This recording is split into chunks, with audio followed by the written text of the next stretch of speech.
Kanikarapur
సమానుడైన పాడు అవమానపరచడు నిన్ను ఓటమిరుగని మన దేవుడు ఓడిపోనివ్వడు నిన్ను ఘనకార్యాలెన్నో నీకై చేసినవాడు కష్టకాలమందు నీ చెయ్యి విడుచునా అసాధ్యములెన్నో దాటించిన నాదుడు క్షణలో నిన్ను దాటిపోవునా సీయోను దేవుడే నిన్ను సిగ్గుపడనివ్వడు కనికరాపురుడే నీ కన్నీరు తుడుచును సీయోను దేవుడే నిన్ను సిగ్గుపడనివ్వడు కనికరాపురుడే నీ కన్నీరు తుడుచును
ఎంతో చక్కగా పాటలు పాడిన సహోదరు గారు అందరికీ సంఘం తరపున వందనాలు చెల్లిస్తున్నాను. అలాగే అందరూ లేచి నిలుచుకున్నట్లయితే గాలి పర్మిషన్ నుంచి మౌనిక సార్ వినిపిస్తుంది.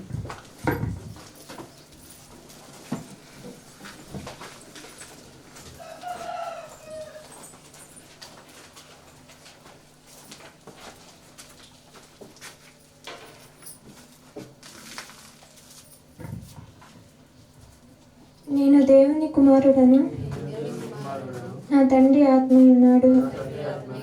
నేను కూడా ఒక శక్తివంతమైన ఆత్మను ఈ శరీరంలో నివసించుచున్నాను. నేను పూర్ణ శాంతి గలవాడనై నా తండ్రి వలన కాపాడబడుచున్నాను. నా తండ్రి అయిన దేవుడు, ఆయన కుమారుడైన యేసుక్రీస్తు పరిశుద్ధాత్మ సవాసములో నేను వర్ధిల్లుచున్నాను. నేను ప్రశాంతమైన మనస్సుతో దేవుని యందు భయభక్తులు కలిగి ఈ జీవిత యాత్రను కొనసాగిస్తున్నాను. ఇప్పటి వరకు నా జీవితాన్ని ఆయన ఎంతో అందంగా అలంకరించారు. ఇక మీదట కూడా అలంకరిస్తారు. నేను ఆ పరలోకపు తండ్రి దయవలన ఎంతో ఆరోగ్యకరమైన స్థితిలో, ఆనందకరమైన స్థితిలో, ఆశీర్వాదకరమైన రక్షణ స్థితిలో ఉన్నాను. నేను దేనికి భయపడను. నా తండ్రి నన్ను విడువడు, ఎడబాయడు. ఆమేన్.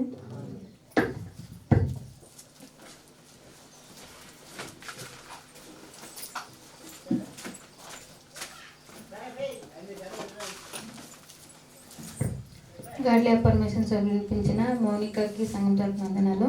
అలాగే సహోదరు గారు వచ్చి వాక్య భాగాన్ని అందిస్తారు.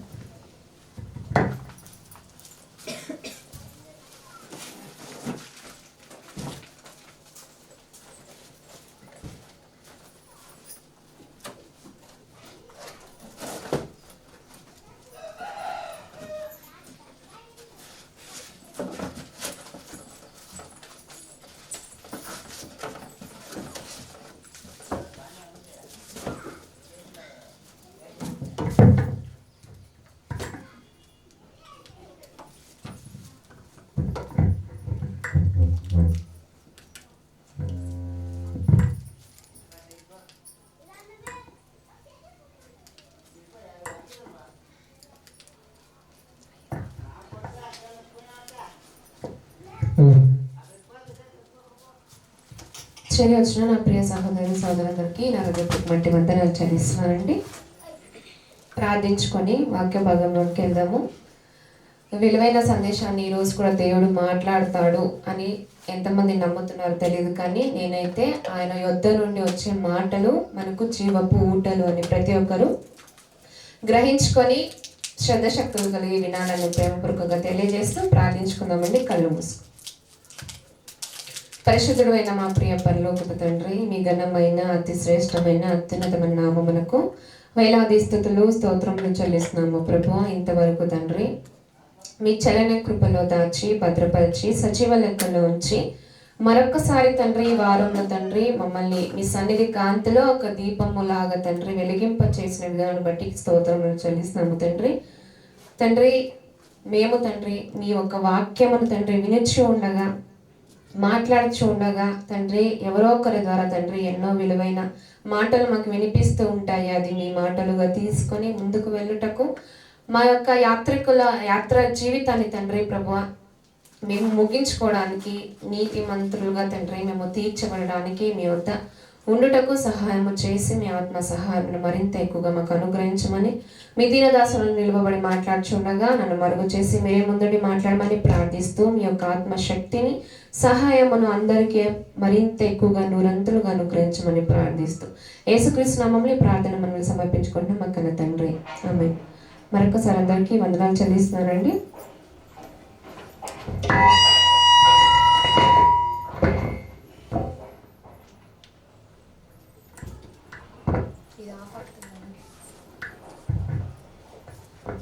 పోయిన 15 days బ్యాక్ కొన్ని విలువైన మాటలు మాట్లాడుకున్నాం మనము. ఎవరికైనా గుర్తుంటే అది గుర్తు చేసుకొని ముందుకు వెళ్దాం ప్రియులారా. మనము ఎంతో విలువైన ఒక వ్యక్తి గురించి మనం మాట్లాడుకున్నాం, తన బలహీనతల గురించి కూడా మాట్లాడుకున్నాం. ఎవరండి అతను? సంసోన్ గురించి. సంసోన్ గారు ఆయన ఒక భక్తి జీవితం కానీ బలహీనత జీవితాన్ని కూడా మనము చాలా చాలా చాలా ధ్యానించుకున్నాం.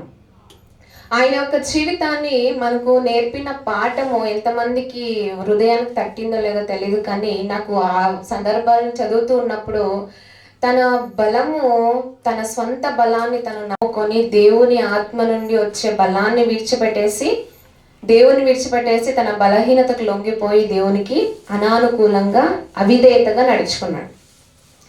తర్వాత అలానే ఉన్నాడు అంటారా? రియలైజ్ అయ్యాడు కదా, తన మనోనేత్రము తెరవబడి నా బలము నా జుట్టులో లేదు, నా బలమంతా దేవుని ఆత్మలో ఉంది అని తెలుసుకొని రియలైజ్ అయ్యి మరలా దేవునికి ప్రార్థించి తన చివరి ప్రార్థన ముగించుకొని తన లాస్ట్కి చనిపోయాడు అని తెలుసుకున్నాం. ఈరోజు కూడా మనము విలువైన ఒక విషయాన్ని మాట్లాడుకున్నట్లయితే, ముందుగా మనము ఫస్ట్ ఆఫ్ ఆల్ మన ఎప్పుడు చెప్తూనే ఉన్న మాటే, మన ఒక దేహములో ఉన్న ఒక మన మనస్సుని ఫస్ట్ ఆఫ్ ఆల్ సిద్ధపరచుకోవాలి. దేవుని వాక్యంతో సిద్ధపరచుకున్నట్లయితే అప్పుడు మనము దేవుని వాక్యానికి వినడానికి రెడీగా ఉన్నామని అర్థం. ఈ రోజుల్లో కొంతమంది ఎలా అయిపోతున్నారంటే గాల్లో పెట్టిన దీపాల లాంటి వాళ్ళుగా అయిపోతున్నారు. గాలికి ప్రొటెక్ట్ ఉంది అనుకోండి, ఇప్పుడు దీపాన్ని అంటించిన అని గాలి కాదు, దీపానికి ప్రొటెక్టివిటీ ఉంది అనుకోండి, అది ఆరిపోవడానికి సాధ్యం ఉండదు. అది ఏం ప్రొటెక్ట్ లేకుండా దాన్ని గాల్లో పెట్టేసాం అనుకోండి, అదేమైపోతుంది? ఆరిపోతుంది. సో అలా తయారైపోతున్నారు ఈ రోజుల్లో కొంతమంది క్రైస్తవులు. అంటే గాల్లో పెట్టి ఎప్పుడెప్పుడు ఆరిపోదామా, ఎప్పుడెప్పుడు వెళ్ళిపోదామా అన్నట్లుగా తయారవుతున్నారు. అలాంటి వారిగా ఎవరు ఉండకూడదండి. గాల్లో పెట్టిన దీపాల లాంటి వాళ్ళగా మారిపోకూడదు. ఒక వెలుగు ఇచ్చే, ఒక మాదిరికరంగా ఇతరులకు వెలుగునిచ్చే దీపాలుగా ప్రతిరోజు దేవుని వాక్యం అనే నూనెతో వెలుగుతూ ఉండాలి. అలాంటి వారుగా ఉండాలని కోరుకుంటున్నానండి. చాలామంది వాక్యమును, సంఘాన్ని, దేవుణ్ణి నిర్లక్ష్యపరుస్తూ దేవుని వాక్యానికి దూరంగా ఉంటున్న వారిని మనం చూస్తూనే ఉన్నాం. అలాంటి వారుగా ఏ ఒక్కరు ఉండకూడదు. అందుకే అన్నారు ఒక ఆయన అంటూ ఒక మాట, ఒక మహానుభావుడు అన్న మాట ఏంటంటే, ఆలయానికి వెళ్ళని వాడు అంతఃపురములో జీవించినా కూడా అంధకారంలో జీవించినట్లే అన్నాడంట. అంటే ఆలయానికి వెళ్ళని వాడు అంతఃపురంలో ఉన్నా కూడా అంధకారంలో జీవించినట్లే. అందుకే ఆలయాన్ని మనం ఎంత మాత్రమో నిర్లక్ష్యపరచుకోకూడదు. దేవుని సంఘాన్ని మనము విడిచి లోకపరంగా మనము మన లోకాశలకు లొంగిపోకూడదు. దేవుని సంఘం అంటే, దేవుడు అంటే అంత ప్రాముఖ్యత మన జీవితంలో ఉండాలి. నీ జీవితంలో ఏది నీకు ఇంపార్టెంట్ అంటే, నా జీవితంలో నా దేవుడే నాకు ఇంపార్టెంట్ అని చెప్పేవారుగా ఉండాలి. ఈ రోజులో అలాంటి వారు కరువైపోతున్నారండి. ఇక్కడ కొంతమంది ఎలా ఉంటారంటే, ఒక నించొని అక్కడ స్టేజ్ మీద నించొని మాట్లాడుతూ ఉన్నారంటే చాలా మంది ఎలా తీసుకుంటారంటే, కేవలం మనుషులు వాళ్ళు మాట్లాడుతున్న మాటల్లాగానే తీసుకుంటారు కాబట్టి నిర్లక్ష్యం అయిపోతున్నారు. వాళ్ళు కేవలం మనిషి, ప్రతిరోజు చూస్తున్న మనిషే కదా అని ఏ ఒక్కరు ఆలోచించొద్దండి. ప్రతిరోజు చూస్తున్న వాళ్ళే కదా, వాళ్ళు మాకు తెలిసే కదా, మాకు బాగా గుర్తు కదా అని ఏ ఒక్కరు ఆ మాటలు మనిషి మాటలుగా తీసుకోకూడదు. దేవుని యొద్ద నుండి దేవుడు అక్కడ ఉన్న వాళ్ళను మరుగు చేసి దేవుని వాక్యంతో నాతో మాట్లాడుతున్నారని ప్రతి ఒక్కరు గ్రహించుకోవాలి. దేవుడే నాతో మాట్లాడుతున్నాడు, ఆయన వాళ్ళ యొద్ద నుండి దేవుడు నాతో మాట్లాడుతున్నాడు, మాట్లాడింప చేస్తున్నాడు, మనిషి మాటలుగా తీసుకోకుండా దేవుని మాటలుగా తీసుకోవాలని ఈ రోజు నుండి చాలా సీరియస్గా తీసుకుందామండి దేవుని వాక్యము, దేవుని సంఘాన్ని.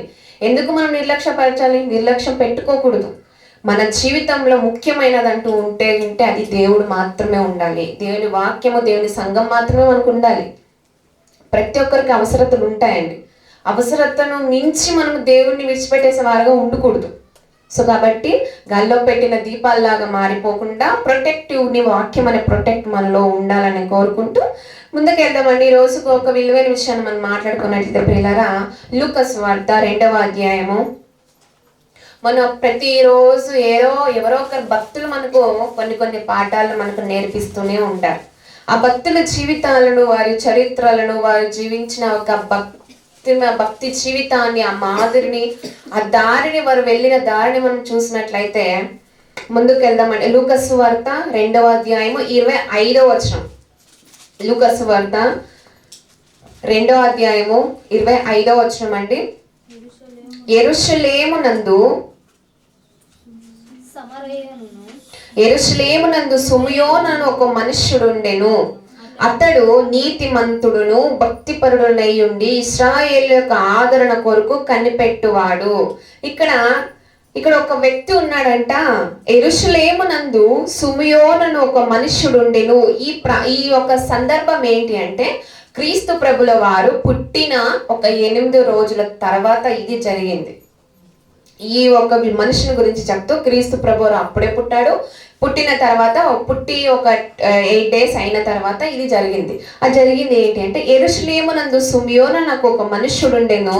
అతడు నీతిమంతుడును భక్తిపరుడనై ఉండి. ఇక్కడ మీకు ఎప్పుడైనా డౌట్ వచ్చిందో లేదో, ప్రతిరోజు ఇలాంటి భక్తుల గురించి చదువుతూ ఉన్నప్పుడు వాళ్ళే ఎందుకు అంత భక్తిగా ఉండగలుగుతారు, నేను ఎందుకు వాళ్ళలో 50% కూడా ఉండలేకపోతున్నానని ఎప్పుడైనా డౌట్ వచ్చినా మీకు? రావాలండి మనకు. ఎందుకు వాళ్ళకే అలాంటి ట్యాక్స్ ఎందుకు, వాళ్ళలోనే అన్ని లక్షణాలు ఎందుకు ఉన్నాయి? భక్తిపరుడు, నీతిమంతుడుగా మనము చాలా మంది చదువుకుంటూ ఉంటాం. వారి యొక్క జీవితాన్ని మనం ఆలోచించినప్పుడు వాళ్ళంతా ఎలా భక్తిగా బతకగలుగుతున్నారు అని ఆలోచించినప్పుడు మనం ఎందుకు ఉండలేకపోతున్నాము అని అంటే, ఈ రోజుల్లో మన ఒక మనుషులు వక్ర బుద్ధులు ఎక్కువైపోతున్నాయి. అంటే వారికి సాతాను పుట్టించే ఒక ఆలోచనలు కానీ, సాతాను ఒక కొన్ని వేసే ఎరలకు పడిపోతూ వారు వంకర బుద్ధుల్లోనికి వెళ్ళిపోతున్నారు. ఆ మాట మనం చూసుకొని మళ్ళీ ఇక్కడికే వద్దామండి. ప్రసంగి గ్రంథము 7వ అధ్యాయము. ప్రసంగి గ్రంథము 7వ అధ్యాయము 29వ వచనం. ప్రసంగి గ్రంథము 7వ అధ్యాయం 29వ వచనం ఒకసారి చూసుకొని మళ్ళీ అక్కడికే వెళ్దామండి. ప్రసంగి గ్రంథము 7వ అధ్యాయం 29వ వచనం. ఇది ఒకటి మాత్రము నేను కనుగొంటిని, ఏమనగా దేవుడు నరులను యథార్థవంతులుగా పుట్టించెను గాని వారు వివిధమైన తంత్రములు కల్పించుకొని ఉన్నారు. దేవుడు ఎలా పుట్టించాడండి మనందరినీ? కేవలం భక్తులు చదువుకుంటున్న వారిని మాత్రమే యథార్థవంతులుగా పుట్టించాడంటారా? అందరినీ. ఇక్కడ ఉంది కదా, అందరినీ. ఇది ఒకటి మాత్రము నేను కనుగొంటిని, ఏమనగా దేవుడు నరులను యథార్థవంతులుగా పుట్టించను గాని వారు వివిధమైన తంత్రములు కల్పించుకొని ఉన్నారు. దేవుడు అందరినీ ఒకే రీతిగా తల్లి గర్భంలో నుండి పంపాడు. యథార్థవంతులుగా, న్యాయవంతులుగా, నీతివంతులుగానే పంపాడు. కానీ పంపిన తర్వాత ఆ భక్తుల చరిత్రను మనం చదువుకున్నప్పుడు వారెందుకు అలా బ్రతికారు, మనం ఎందుకు బతకలేకపోతున్నాము అనే ఒక ఆలోచన మనకు వచ్చినట్లయితే ప్రియులారా, ఇక్కడ ఉంది కదా, పుట్టించను గాని వారు వివిధమైన తంత్రములు కల్పించుకొని ఉన్నారు. వివిధమైన తంత్రములు కల్పించుకున్నారంట. అంటే మనకు దేవునికి మనకు అడ్డుగా ఉండే వాటినే మన హృదయంలో ఉంచుకుంటున్నాం.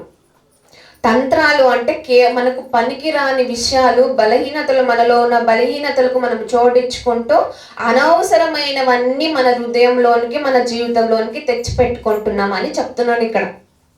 అందుకే వారు భక్తులయ్యారు, మన భక్తిహీనతలోనికి పడిపోతున్నాం. నేటి క్రైస్తవులు భక్తులు లేరంటారా? ఉన్నారు. కానీ కొంతమంది ఉన్నా కూడా కొంతమంది ఉన్నట్లు నటిస్తూ ఉంటారు. భక్తిహీనతలోనికి ఎందుకు వెళ్ళిపోతారు? వారు వివిధమైన తంత్రములు ఎందుకు కల్పించుకున్నారు అంటే, ఈ రోజులో సోషల్ మీడియాలో చూస్తూ ఉన్నప్పుడు నేను ఒక సంఘటన చూసానండి. ఒక 5 ఏళ్ళ 6 ఏళ్ళ పాపని వాళ్ళ పిన్నేనండి. వాళ్ళ అమ్మకు వాళ్ళ తోడుకోడలికి ఏదో గొడవ వచ్చేసి ఆ తోడుకోడలు ఏం చేసిందంటే వాళ్ళ తోటి కోడలైన ఒక కూతుర్ని తీసుకెళ్ళి బాత్రూంలో కత్తితోనో లేదా అదే ఒక కత్తెరతోనో తీసుకెళ్ళి గొంతు కోసేసిందంట. గొంతు కోసేసి చనిపోయింది. తోడికోడ మధ్య వచ్చిన గొడవల్లో ఆ చిన్న పాప ఏం చేసిందండి, మీరు చూసారా లేదు, ఈ న్యూస్ బాగా వైరల్ అవుతుంది ఇప్పుడు. ఆ చిన్న పాపను తీసుకెళ్లి బాత్రూంలో చంపేసిందంట. తన తోటి కోడల్లో ఒక అక్క మీద ఉన్న కోపం తీసుకెళ్లి అక్క కూతురుని తీసుకెళ్లి చంపేసింది. అంటే ఈ రోజుల్లో సాతాను మనకు కొన్ని తంత్రాలు మనకు నేర్పిస్తూ బలహీనతలకు లొంగిపోయే విధంగా చేస్తున్నాడు. ఇన్ని ఘోరాలు మనం చూస్తున్నప్పుడు ఇంకొకటి ఒకడు వచ్చేసి తన తల్లినే రేప్ చేసి చంపేశాడంట. ఎంత ఘోరమైన విషయాలండి ఇవి. తంత్రాలు కాదంటారా? చాలా అంటే చాలా మనకు సాతాను పుట్టించేటువంటి అవసరం లేని అజ్ఞానపు వంటి ఆలోచనలు పుట్టిస్తూ ఇలాంటివి జరుగుతున్నాయి ఈ రోజులు. బాత్రూంలో తీసుకెళ్ళి వాళ్ళ తోటి కోడల మధ్యలో వచ్చిన గొడవల వల్ల ఆ పాప చిన్న పాప ఏం చేసిందంటారు? అది తంత్రం కాదంటారా? తంత్రమే. సాతాను పుట్టించే తంత్రం మనకు అది. ఆలోచనలు. తల్లిని రేప్ చేయడం ఏంటంటే ఎంత ఘోరమైన విషయం ఇది. తల్లిని రేప్ చేసి చంపేయడం అంటే ఆ కొడుకుకి తనకు వచ్చిన ఆలోచన తంత్రం కాదంటారా? తంత్రమేనండి. పనికిరాని విషయాల్లోను పనికిరానివి దేవుని వాక్యం. అందుకే అన్నాడు దేవుని వాక్యంలో, దేవోక్తి లేని ఎడల జనులు ఎలా తిరుగుతారు తెలుసా? కట్టులేక తిరుగుదురు. అంటే దేవుని వాక్యము నిన్ను కట్టి వేయకపోతే నువ్వు పనికిరాని విషయాలకు నువ్వు చాలా అంటే చాలా లొంగిపోతావు, లోకపరంగా నాశనం అయిపోతావు లోకపరంగా అని మనకు దేవోక్తి లేని ఎడల జనులు కట్టు లెక్క తిరుగుదురు అనే మాట మనం మన జీవితంలోనికి మనము అప్లై చేసుకోవాలి. ఇలాంటి ఘోరాలు మనం చూస్తున్నప్పుడు ఎంత ఘోరమైన విషయాలు ఇవి అని మనకు ఆలోచించినప్పుడు ఎంతో బాధ కలుగుతుంటుంది మనసుకి. సో కాబట్టి ప్రియులారా, అందుకే ఇక్కడ అంటున్నాడు, ఇది ఒకటి మాత్రం నేను కనుగొంటిని, ఏమనగా దేవుడు నరులను యథార్థవంతులుగా పుట్టించను గాని వారు వివిధమైన తంత్రములు కల్పించుకొని ఉన్నారు. అనవసరమైన వివిధమైన, దేవుడు అందరినీ ఒకే రీతిగా పుట్టించాడు, కానీ మనము కల్పించుకునే రీతి అలా ఉంటుంది ఈ రోజులు. సో కాబట్టి ప్రియులారా, అక్కడ భక్తుల జీవితాన్ని మన జీవితాన్ని మనం ఆలోచించినప్పుడు వాళ్ళు భక్తిని దేవుణ్ణి విడిచిపెట్టుకోకుండా గట్టిగా పట్టుకొని వారు ముందుకెళ్లారు. కాబట్టి వారు భక్తి పరులు, నీతిమంతులయ్యారు. మనం కూడా అలాంటి వారుగా ఉండాలని మరలా అక్కడికి వెళ్దామని లూకా సువార్త ఆయన గురించి ఈ రోజు మనకు విలువైన పాఠాన్ని దేవుడు మనకు నేర్పించబోతున్నాడని నమ్ముచున్నాను. ప్రతి ఒక్కరు అదే ఆలోచనతో చదవాలని కోరుకుంటున్నాను. మరొకసారి లూకా సువార్త 2వ అధ్యాయం 25వ వచనం చూద్దామండి. యెరూషలేమునందు సిమెయోను నాకు మనుష్యుడు ఉండెను, అతడు నీతిమంతుడను భక్తిపరుడనై ఉండి ఇశ్రాయేలులకు ఆదరణ కొరకు కనిపెట్టువాడు. ఇక్కడ మనకి ఏం కనిపిస్తుంది అంటే, ఆనాడు ఇశ్రాయేలీయులు యూదులందరూ మెస్సియా కొరకు ఎదురు చూస్తూ ఉన్నారంట. మెస్సియా అనగా అభిషిక్తుడు. అంటే మా కొరకు ఇశ్రాయేలు అందరి కొరకు, రాజ్యము కొరకు ఒకడు వస్తున్నాడు, మెస్సియా అని వస్తుంది అని చెప్పి పాత నిబంధన ఘోషిస్తుంది. సో కాబట్టి ఆయన కొరకు మేము కనిపెడుతున్నాము అని చెప్పేసి అందరు ఎదురు చూస్తున్న వాళ్ళలో ఒకడు సుమియోను. ఆయన ఎదురు చూస్తున్నప్పుడు ఇశ్రాయేలుకు ఆదరణ కొరకు కనిపెట్టువాడు, పరిశుద్ధాత్మ అతని మీద ఉండెను, అతడు ప్రభు యొక్క క్రీస్తును చూడక మునుపు మరణము పొందడని అతనికి పరిశుద్ధాత్మ చేత బయలుపరచబడి ఉండెను. ఇక్కడ ఏంటి అంటే, అతను పాత నిబంధనలు చాలా మెస్సియా వస్తాడు, అభిషిక్తుడు వస్తాడు, ఇశ్రాయేళ్ల కొరకు యూదులందరి కొరకు అభిషిక్తుడు రాబోతున్నాడు అని చెప్పేసి ఎదురు చూస్తున్న వేళలో అప్పుడే పుట్టి 8 రోజులైంది యేసుక్రీస్తు ప్రభుల వారు. పుట్టిన తర్వాత ఈ సిమెయోను గారు వాళ్ళందరిలో కూడా ఆయన కూడా కనిపెడుతూ ఉన్నాడంట. కనిపెట్టడం అంటే ఏంటో తెలుసా? కనిపెట్టడం అంటే ఏంటండి? ఎదురు చూడడం, నిరీక్షణతో ఉన్నాడంట. నిరీక్షణతో ఉన్నప్పుడు అతడు ప్రభు యొక్క క్రీస్తును చూడక మునుపు మరణము పొందడని అతనికి పరిశుద్ధాత్మ చేత బయలుపరచబడి ఉండెను. అంటే ఇక్కడ అర్థం ఏంటి అంటే, పరిశుద్ధాత్మ వచ్చేసి సిమెయోను, నువ్వు క్రీస్తు ప్రభు వారిని చూసేంత వరకు నువ్వు చనిపోవు అనే ఒక మాట తనకు బయలుపరచబడి ఉందంట. అంటే తను ఎంత కాలం ఎదురు చూస్తున్నాడో, ఎన్ని రోజుల నుండి ఎదురు చూస్తున్నాడో మనకు క్లారిటీగా తన ఏజ్ మనకు తెలియదు. కానీ దీన్ని బట్టి మనం ఆలోచించినప్పుడు, ఇప్పుడు ఇక్కడ నేను చనిపోవడానికి నేను పర్లేదు, నేను సిద్ధంగా ఉంటాను, నేను మెస్సియాను చూశాను, మరలా ముందుకు చదువుకున్నట్లయితే మనకు అవన్నీ కనిపిస్తాయి. అంటే కనిపెట్టడం ఇక్కడ నేను చనిపోయేంత వరకు, నేను చనిపోయే లోపు నేను మెస్సియాని చూడాలి అని ఒక ఆశ తృష్ణ అతనిలో ఉంది అని మనం తెలుసుకోవచ్చు. మళ్ళీ ముందుకు చదువుకున్నట్లయితే తర్వాత చదువుకుందాం. తను ఎదురు చూస్తూ ఉన్నాడు. కనిపెట్టడం, నిరీక్షణ, ఓర్పు. నేటి క్రైస్తవులుగా ఉన్న మనకు నిరీక్షణ ఏంటండి? ఏంటి మన నిరీక్షణ? ఏంటి మన ఓర్పు? ఏంటి? ఆయన రాకడ కొరకు కనిపెట్టేవారుగా ఉండాలంట. ఆయన రాకడ కొరకు కనిపెట్టేవారుగా ఉండినట్లయితే మరి మనం కనిపెడుతున్నామా లేదా? మనం దేని కొరకు కనిపెడుతున్నామో ఈ రోజుల్లో? చాలా మంది దేని కొరకు కనిపెడతారో తెలుసా? సంఘాలకు వచ్చే క్రైస్తవులు గడియారం కొరకు కనిపెడుతూ ఉంటారు. అంటే సమయం ఎప్పుడెప్పుడు అయిపోతుందా, ఎప్పుడెప్పుడు వదిలేస్తారా అని టైం వాచ్ని కనిపెడుతూ ఉంటారు. రాకడని కనిపెట్టేవారు కరువైపోతున్నారు ఈ రోజులు. వాచ్ని కనిపెట్టేవారుగా మనం ఈ రోజుల్లో చాలా మంది ఉంటున్నారు. అందరు కాదండి, కొందరి గురించి నేను మాట్లాడుతున్నా. అలాంటి వారిని మనము చూసే ఉన్నాం. చాలా చాలా అంటే చాలా గడియారం కొరకు కనిపెట్టేవారుగా ఉన్నారు. చాలా మంది బర్త్డే రోజు, ఆ మంత్ లో బర్త్డే ఉంది అనుకోండి, నా బర్త్డే ఎప్పుడు వస్తుందా అని కనిపెట్టే వాళ్ళు ఉంటారు. అదే మంత్ లో పెళ్లి రోజు ఉంది అనుకోండి, మా వెడ్డింగ్ డే ఎప్పుడు వస్తుందా అని కనిపెట్టేవారుగా ఉంటారు. లేదా పిల్లలు స్కూల్కి వెళ్తే వాళ్ళ కొరకు కనిపెట్టేవారుగా ఉంటారు. భర్త బయటకు వెళ్తే భార్య భర్త కొరకు కనిపెట్టేవారుగా ఉంటారు. భార్య బయటకు వెళ్ళింది అనుకో ఎప్పుడు వస్తుందా అని కనిపెట్టేవారుగా భర్తలు ఉంటారు. ఇలా చిన్న విషయాల కొరకు కనిపెట్టేవారుగా ఉన్న మనము క్రీస్తు రాకడ కొరకు కనిపెడుతున్నామా లేదా అనేది మనం ఆలోచించుకోవాలి. ఇక్కడ చూసినాం కదా, సిమియోను గారు క్రీస్తు ప్రభువుకు అభిషిక్తుడు వస్తాడు, ఇశ్రాయేలుకు ఆదరణ కొరకు వస్తాడు అని చెప్పేసి ఎదురు చూస్తూ ఉన్నాడంట. ఎదురు చూపులో ఎంత నిరీక్షణ, ఎంత ఆసక్తి ఉంటుందో తెలుసా? ఓర్పు. ఈ రోజున మనకు ఓర్పు కరువైపోతుందండి. చాలా సమయం అయిపోయింది అనుకోండి, అయ్యో ఇంత సమయం అయిపోయింది అని ఓర్పు కరువైపోతుంది ఈ రోజుల్లో క్రైస్తవులకి. అలాంటి వారు ఉండకూడదండి. మన సమయాన్ని మనం వృధాగా గడపట్లేదు, దేవుని సంఘంలోనే గడుపుతున్నాం, దేవుని యొద్దనే గడుపుతున్నాం అనేది గ్రహించుకోవాలి. ఒక మాట మనం చూసి మళ్ళీ ఇక్కడికి వద్దామండి. లూకాసు వార్త, అదే లూకాసు వార్త 23వ అధ్యాయము. లూకాసు వార్త 23వ అధ్యాయము.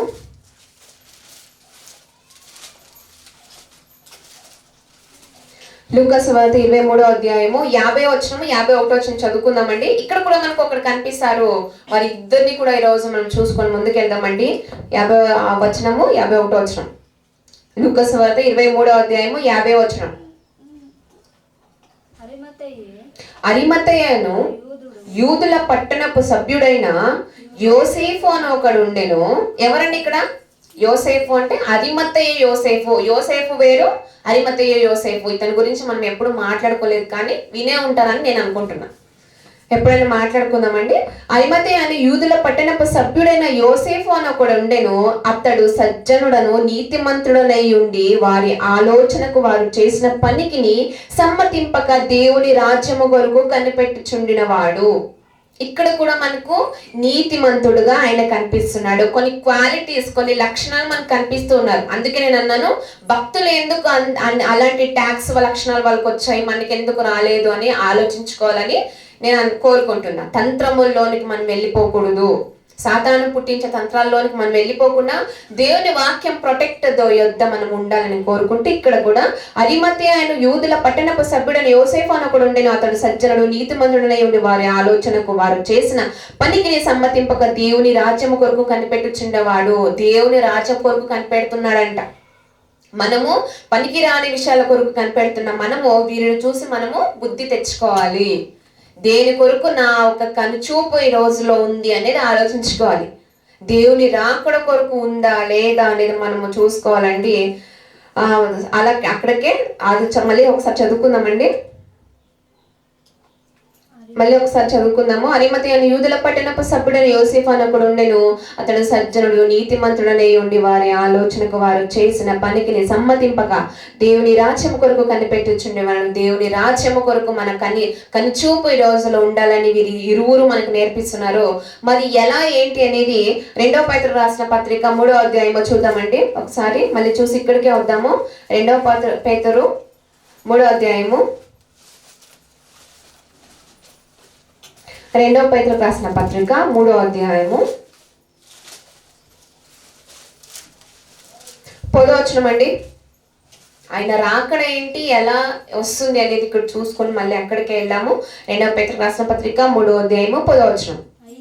అయితే ప్రభువు దినము దొంగ వచ్చినట్లు వచ్చును, ఆ దినమున ఆకాశములు మహాధ్వనితో గతించిపోవును, పంచభూతములు మిక్కటమైన వేండ్రముతో లయమైపోవును, భూమియు దాని మీదనున్న కృత్యములను కాలిపోవును. ఇవన్నీ ఇట్లు లయమైపోవునవి గనుక ఆకాశములు రగులుకొని లయమైపోవునట్టు, పంచభూతములు మహావేంద్రముతో కరిగిపోవునట్టు దేవుని దినపు రాకడ కొరకు కనిపెట్టొచ్చు. దేవుని దినపు రాకడ కొరకు క్రైస్తవులకు నిరీక్షణ ఉండాలంట. అందుకే ఇక్కడ చెప్తున్నాడు, ఆయన వచ్చినప్పుడు భక్తితోనూ ఎంతో పరిశుద్ధమైన ప్రవర్తతోనూ భక్తితోనూ ఎంతో జాగ్రత్త గల వారై ఉండవలెను అని ఇక్కడ మనకు భక్తుడు చెప్తున్నాడు. ఆయన రాకడ కొరకు కనిపెట్టచ్చు, దేవుని దినపు రాకడ కొరకు కనిపెట్టచ్చు. దానిని ఆశతో అపేక్షించుచు మీరు పరిశుద్ధమైన ప్రవర్తనతోనూ భక్తితోనూ ఎంతో జాగ్రత్త గలవారై ఉండవలెను. మన భక్తి జీవితము, మంచి ప్రవర్తన, భక్తి, పరిశుద్ధత మనలో ఉందో లేదో అనేది మనం ఆలోచించుకోవాలి. వీరువురు మనకు నేర్పిస్తున్న పాఠము. దినపు రాకడ, ఆయన ఎప్పుడు వస్తాడో మనకు తెలీదు. ఏ రోజున ఈ యొక్క ఆకాశములు మేఘములు అన్ని లయమైపోతాయో మనకు తెలియదు. ఆ లోపు మనము సిద్ధపడిన కన్యకుల వలె అందరూ ఉండాలని ఈరోజు మనకు దేవుడు మాట్లాడుతున్న మాట. సిద్ధంగా ఉండాలి. ఇంకా మనం సిద్ధపరుచుకునే విధంగానే ఇంకా నేను ఆ బలహీనతకు లొంగిపోయాను, ఆ తప్పుడుకి నేను లొంగిపోయాను, ఇంకా దాంట్లోనే మనం ఉంటే మనం ఎప్పుడు మనం రెడీ అయిపోతాం. నేను రెడీ ప్రభు అని మనం ఎప్పుడు చెప్పగలుగుతాం? ఆయన రాకడ దినపు కొరకు కనిపెట్టేవారుగా మనం ఉండాలని నేను కోరుకుంటూ, మరమట అదే యోహాను సువార్త, ఇప్పుడు అరిమతయి యోసేఫు అని మనం చూసుకున్నాం కదండి. అతనికి వచ్చిన భాగ్యం ఏంటి, సిమియోనుకు వచ్చిన భాగ్యం ఏంటి అని మనము చూద్దామంటే, యోహాను సువార్త 19వ అధ్యాయము 38వ వచనం. యోహాను సువార్త 19వ అధ్యాయము 38వ వచనం అండి.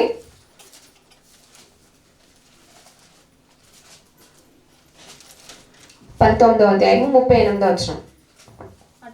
అటు తర్వాత యూదుల భయము వలన రహస్యముగా యేసు శిష్యుడైన అరిమతయి యోసేఫు తాను యేసు దేహమును తీసుకుపోవుటకు పిలాతు నొద్ద సెలవడిగెను. పిలాతు సెలవిచ్చెను గనుక అతడు వచ్చి యేసు దేహమును తీసుకొని పోవెను. 40వ వచనం. అంతటా వారు యేసు దేహమును ఎత్తుకొని వచ్చి యూదుల పాతిపెట్టు మర్యాద చొప్పున సుగంధ ద్రవ్యములను దానికి పూసి నారబట్టలు చుట్టిరి. ఆయనను సిలువ వేసిన స్థలములో ఒక తోట ఉండెను. ఆ తోటలో ఎప్పుడును ఉంచబడిన క్రొత్త సమాధి ఒకటి ఉండెను.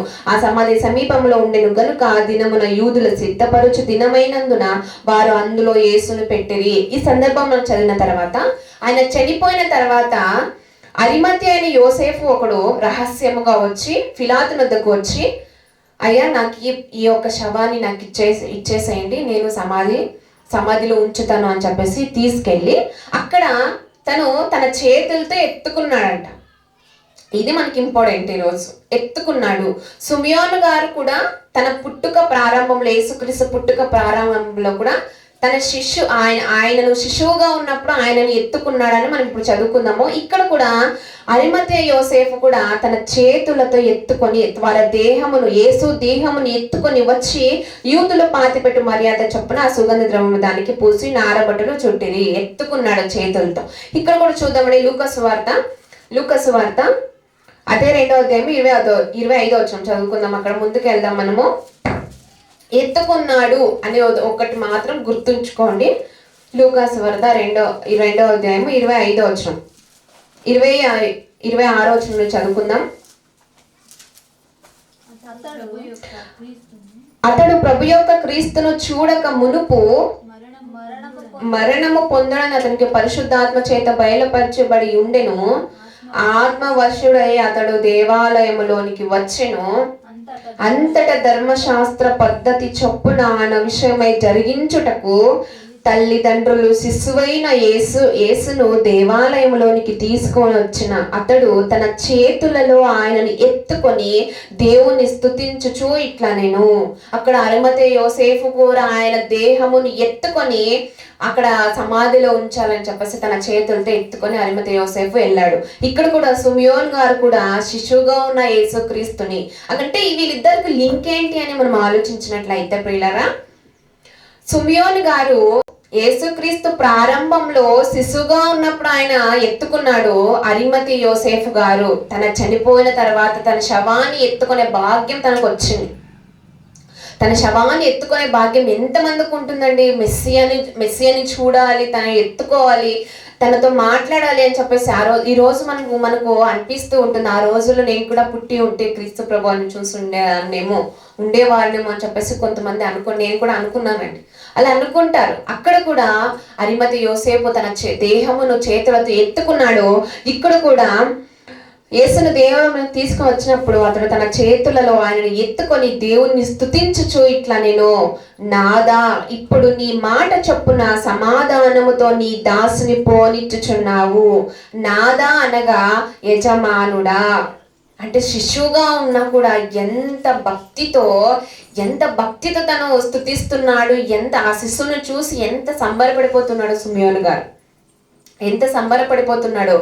క్రీస్తు ప్రభువారు ప్రారంభ దిశలో శిశువుగా ఉన్నప్పుడు సిమియోను గారు, తను చనిపోయిన తర్వాత అరిమతి యోసేఫు గారు, వీరిద్దరు కూడా నీతిమంతులుగా ఉన్నారు. వీరిద్దరు మనకు నేర్పిస్తున్న పాఠము నీతిమంత్వము, మనము పరిశుద్ధత, ఎలా బ్రతకాలి, ఎలా జీవించాలి, మనలోనికి క్రీస్తు ప్రభువారు వస్తే మన జీవితంలో ఎలా ఉంటాయి అనేది ఈరోజు మనకి వినిపిస్తున్న పాఠం.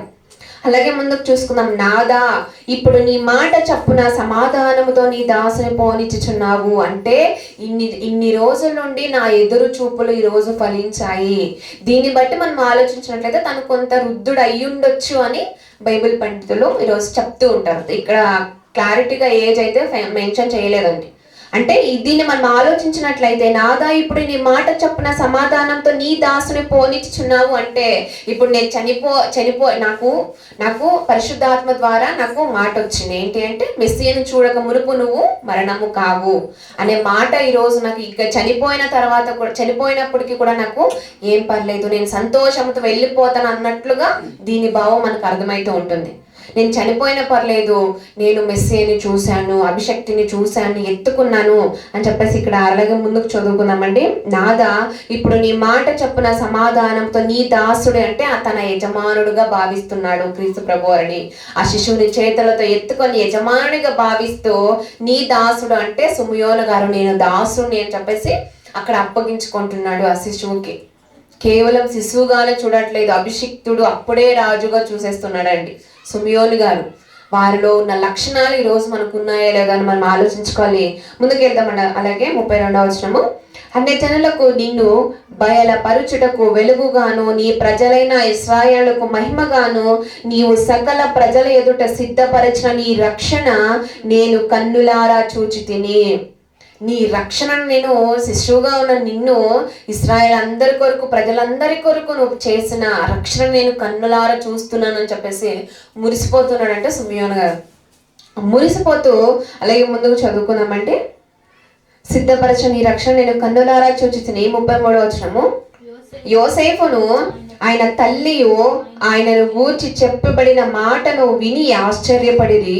సిమియోను వారిని దీవించి ఇదిగో అనేక హృదయాలోచనలు బయలుపడినట్లు ఇశ్రాయేలు అనేకులు పడుటకు తిరిగి లేచుటకు వివాదాస్పదమైన గుర్తుగా ఈయన నియమించబడి ఉన్నాడు. అక్కడ వారిని దీవిస్తున్నాడంట, ఆశీర్వదిస్తున్నాడు.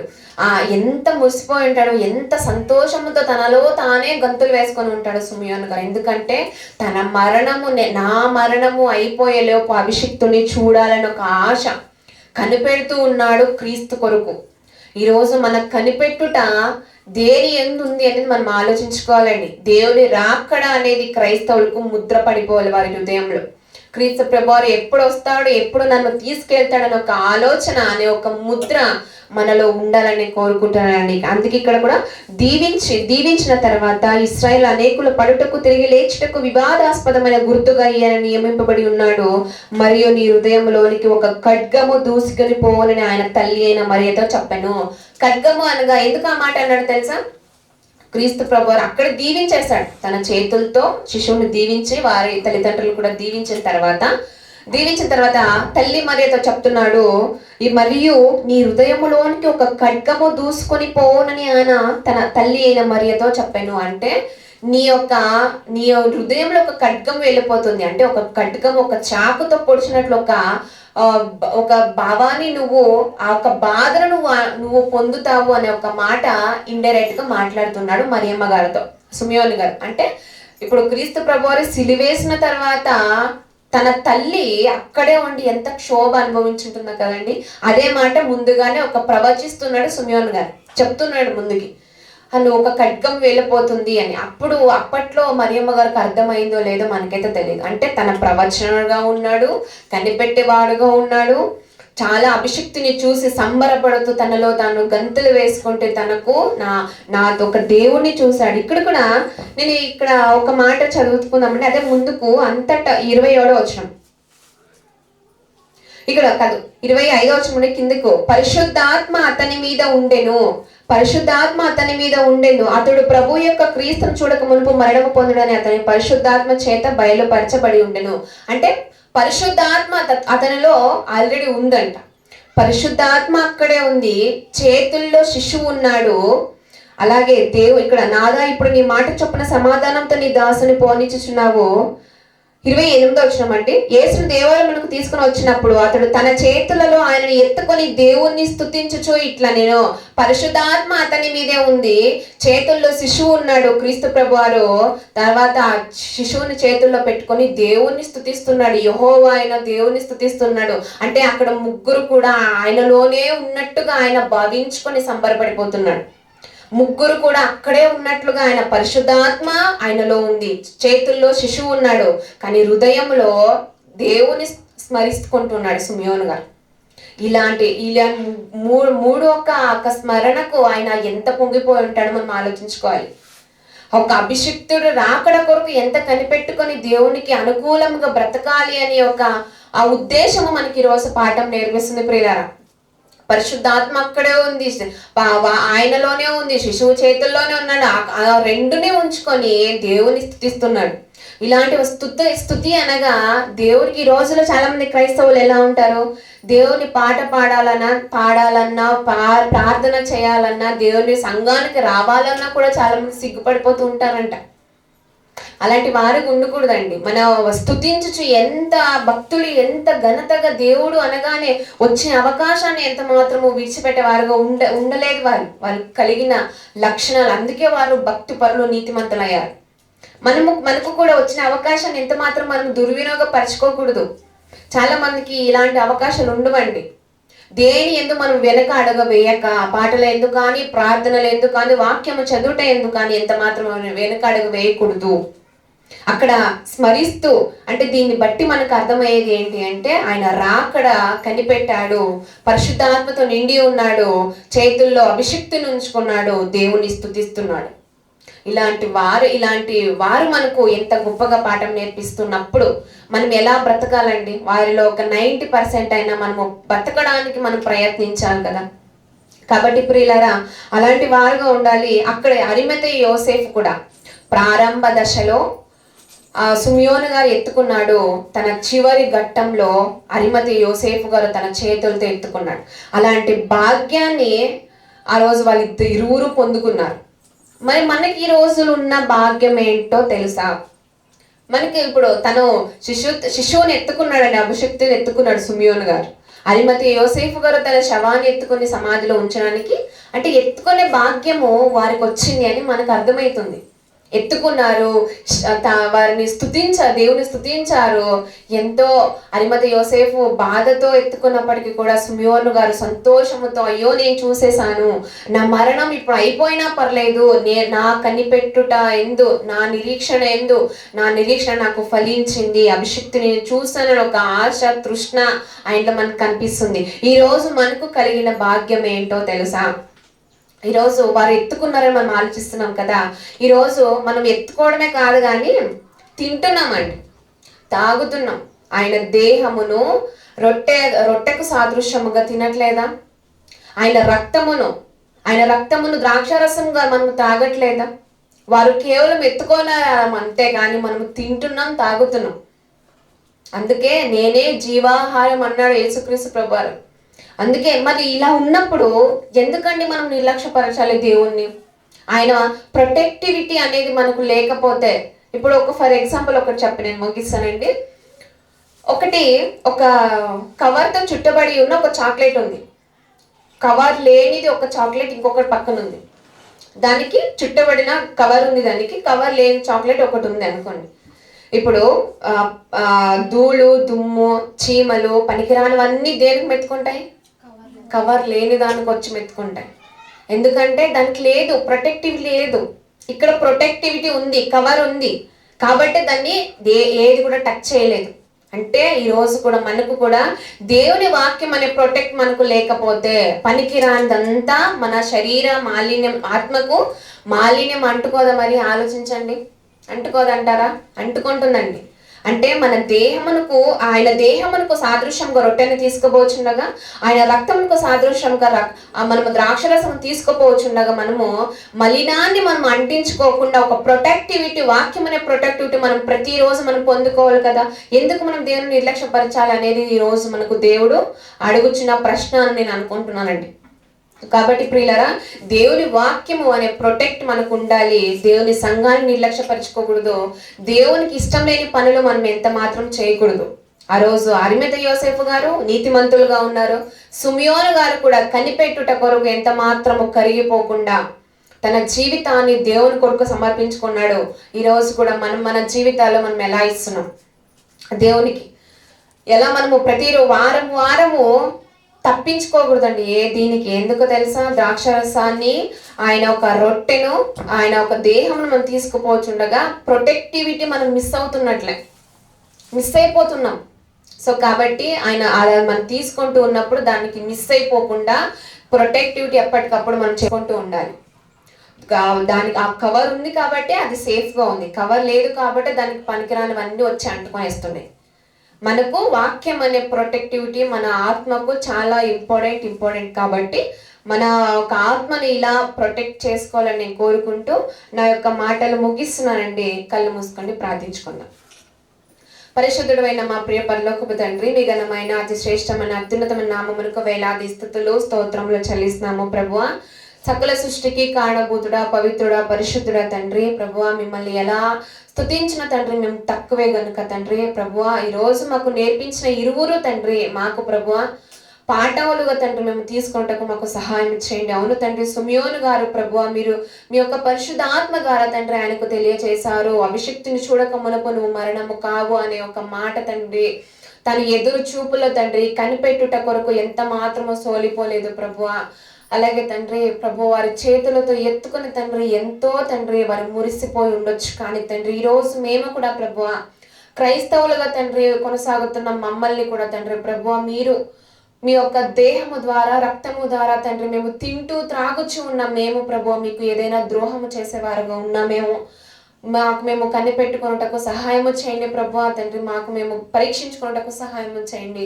అలాగే ప్రభు వారు ఎలా అయితే తండ్రి మీ దినము కొరకు, రాకడ కొరకు తండ్రి వారు కనిపెట్టారో, రాజ్యము కొరకు కనిపెట్టారో మేము కూడా తండ్రి అలాగే కనిపెట్టుటయందు ఎంత మాత్రం సోలిపోకుండా తండ్రి యథార్థవంతులుగా, నీతిమంతులుగా మమ్మల్ని అందరినీ పుట్టించావు గనుక మేము కూడా తండ్రి అలాంటి వారుగా ఉండుటకు, ఎల్లప్పుడూ ప్రయత్నించే వారుగా ఉండుటకు మా అందరికి సహాయము చేయండి తండ్రి. మీరు పరిశుద్ధుడు, పవిత్రుడు గనుక తండ్రి మీ నామాన్ని నమ్మకున్న మేము కూడా తండ్రి అట్టివారుగా ఉండుటకు మా అందరికి సహాయం చేయమని ప్రార్థిస్తూ తండ్రి మీకు ప్రభువా ఎంత మాత్రము ద్రోహం చేసేవారుగా ఉండకుండా తండ్రి మీకు అనుకూలముగా జీవించే పిల్లలుగా మమ్మల్ని అందరినీ తీర్చిదిద్దమని ప్రార్థిస్తూ తండ్రి మరింత ఎక్కువగా తండ్రి ఈ యొక్క సంఘమును దీవించండి, ఆస్వాదించమని ప్రార్థిస్తూ తండ్రి ఈ యొక్క సంఘాన్ని మీరు జ్ఞాపకం చేసుకొని ఇచ్చిన సంఘాన్ని మీ చేతులకు సమర్పించుకుంటూ మరింత ఎక్కువ లోతైన జ్ఞానమును మాకు వివేరింప చేయమని తండ్రి తర్వాత మాట్లాడబోయా తండ్రి అన్నయ్య గారు కూడా మంచి జ్ఞానం ఇచ్చి వివేకం ఇచ్చి మరింత ఎక్కువగా మాతో మాట్లాడమని ప్రార్థిస్తూ తండ్రి అరుమతి యోసేఫు గారిని కూడా తండ్రి గుర్తించుకొని ప్రభువా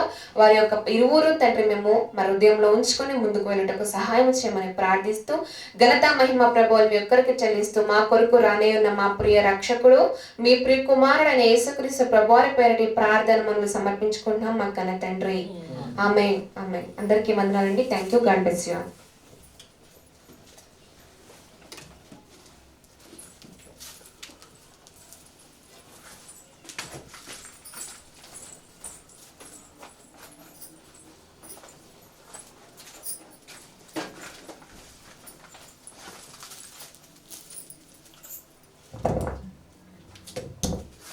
సుమియోని ఎలా అయితే యేసుప్రభు కొరకే కనిపెట్టారో అలాగే మనమందరం కూడా యేసుప్రభు రాకడ కొరకే కనిపెట్టాలని అందరినీ కోరుకుంటూ అలాగే ఈ మాటలు మాట్లాడిన సహోదరులందరికీ సంఘం తరపున వందనాలు చెల్లిస్తూ అలాగే అందరూ లేచి నిలుచుకున్నట్లయితే ఒక పాట పాడుకుందాం.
ఇంత చక్కగా పాటలు పాడిన సరోజ గారికి సంఘంతో వందనాలు.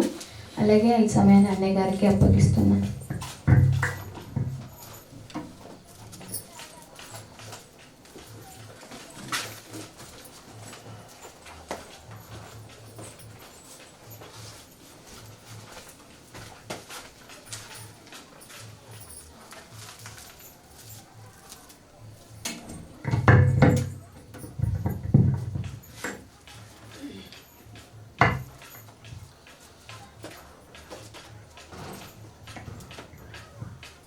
ప్రభు పేరిట చరించిన మీ అందరికీ హృదయపూర్వక వందనాలు.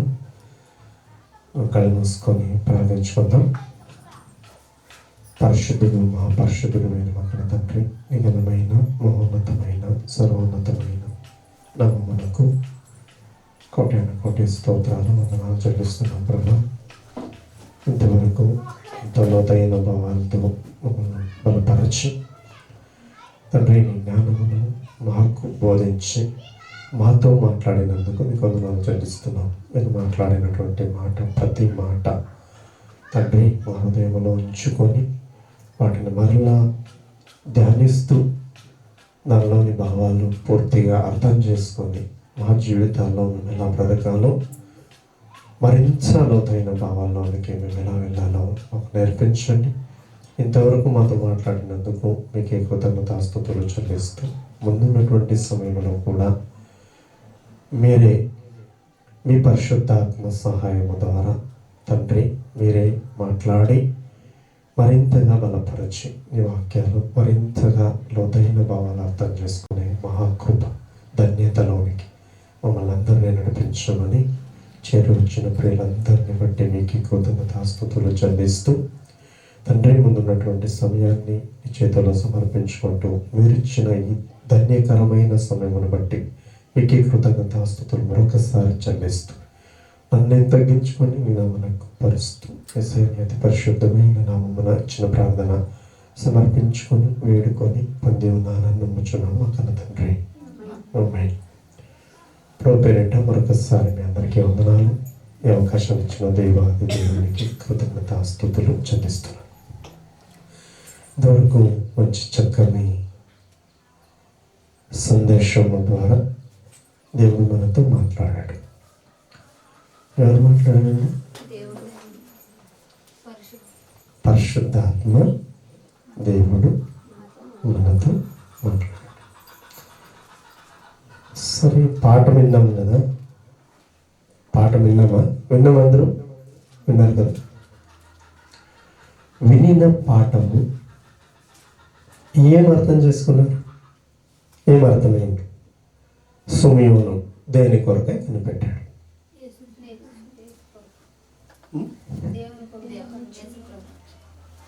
దేవుని కుమారుడు వస్తాడు, మనల్ని రక్షిస్తాడు, ఆయన నేను ఎత్తుకు కమ్ములకు నేను చనిపోను అని పరిశుద్ధాత్మ తనతో మాట్లాడినటువంటి మాట గ్రహించి దాని కొరకై కనిపెట్టాడు. నేను చనిపోక ముందు యేసు ప్రభు బాలుడై ఉన్నప్పుడు నేను ఎత్తుకుంటానని కనిపెట్టాడు. అరిమతయ యోసేపు దేని కొరకై కనిపెట్టాడు? దేని కొరకై అపేక్షించాడు, ఆశపడ్డాడు? ఇప్పుడు విన్న వాక్యం అండి. కొన్ని రోజుల తర్వాత కాదు,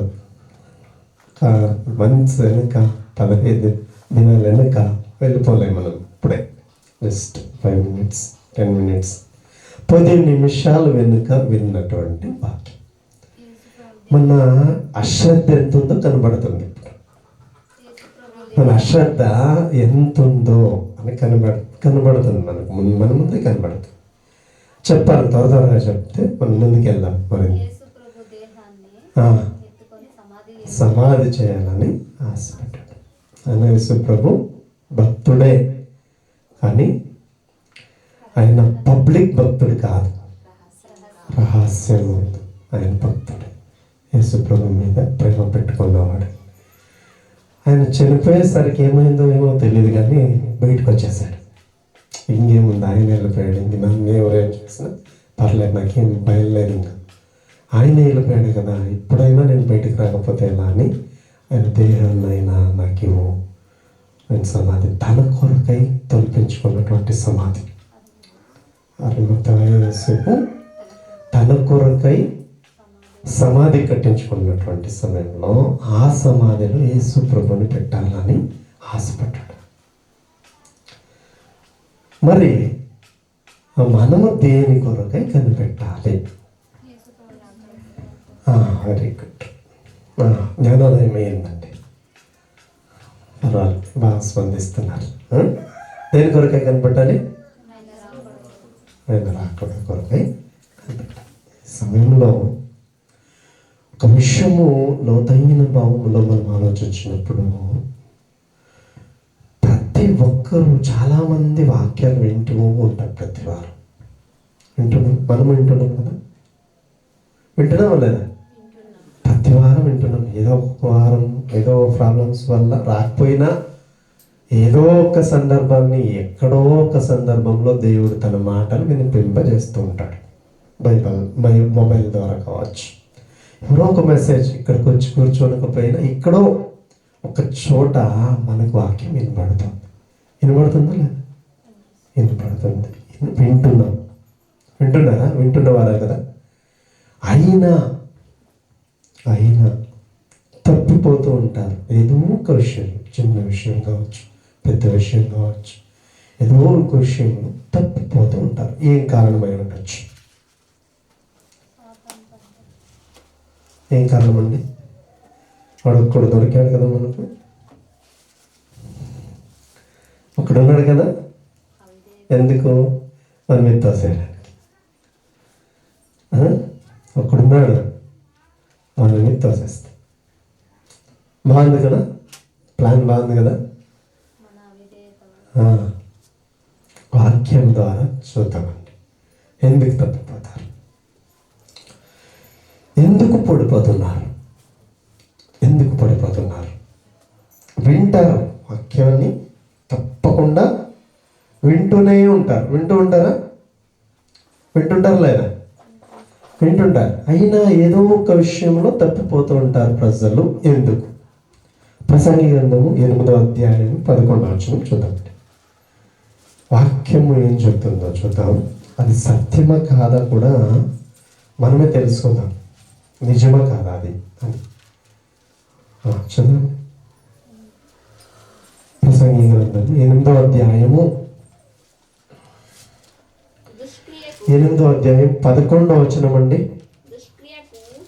తగిన శిక్ష శీఘ్రముగా కలగకపోవుట చూచి మనుష్యులు భయము విడిచి హృదయపూర్వకముగా దుష్క్రియలు చేయుదురు. రైట్. వాక్యం చెప్తున్నటువంటి మాట, మనతో మాట్లాడుతున్నటువంటి మాట, ఇది నిజమా కాదా? ఇప్పుడు బయటకు వచ్చి ఆలోచించండి. ఎవరైనా దొంగతనం చేశారనుకోండి, పోలీస్ స్టేషన్కి పట్టుకొని వెళ్ళాలి. వెంటనే శిక్షిస్తే వాడు మరలా దొంగతనం చేస్తాడా? చేయడు. ఇక్కడ ఎవరినో మర్డర్ చేశాడు, తోడుకెళ్ళి స్టేషన్లో కూర్చోబెట్టిన వెంటనే శిక్ష అమలైంది అనుకోండి, మరలా వాడు మర్డర్ చేస్తాడండి? చేస్తాడా?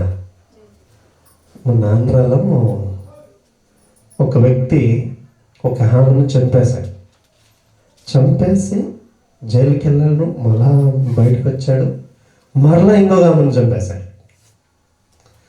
ఈ న్యూస్ తెలుసా మీకు? ఎవరికైనా తెలుసా? ఈ సందర్భం కాబట్టి బయటకు వచ్చి ఆ విషయాన్ని నేను ఇక్కడ చెప్తాను.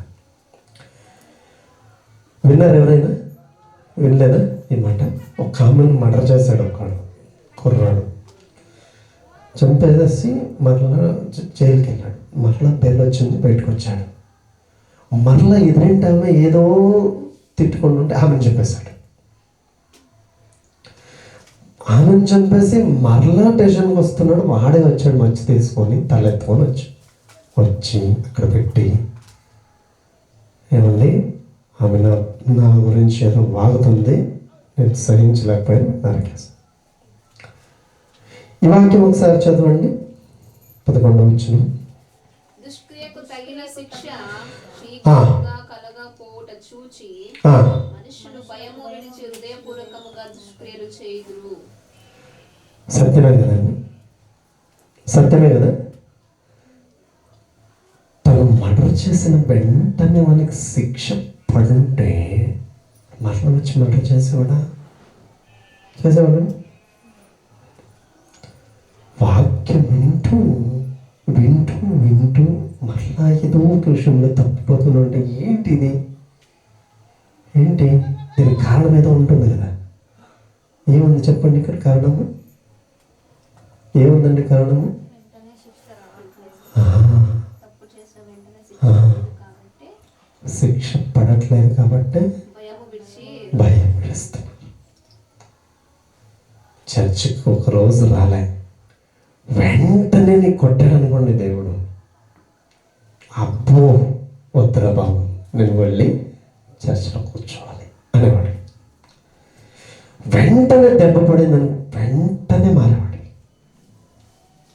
ఎంత కరుణ ప్రేమ, ఎంత దయా దేవునికి మన పట్ల, ఎంత ప్రేమ, ఎంత సహింపు, ఎంత సహిస్తున్నాడండి. సహిస్తున్నాడా లేదా చూడండి ఒకసారి. పేతురు గారు రాసినటువంటి 2వ పత్రిక చూడండి ఒకసారి, 3వ అధ్యాయము. పేతురు గారు రాసినటువంటి 2వ పత్రిక 3వ అధ్యాయము 9వ వచనం.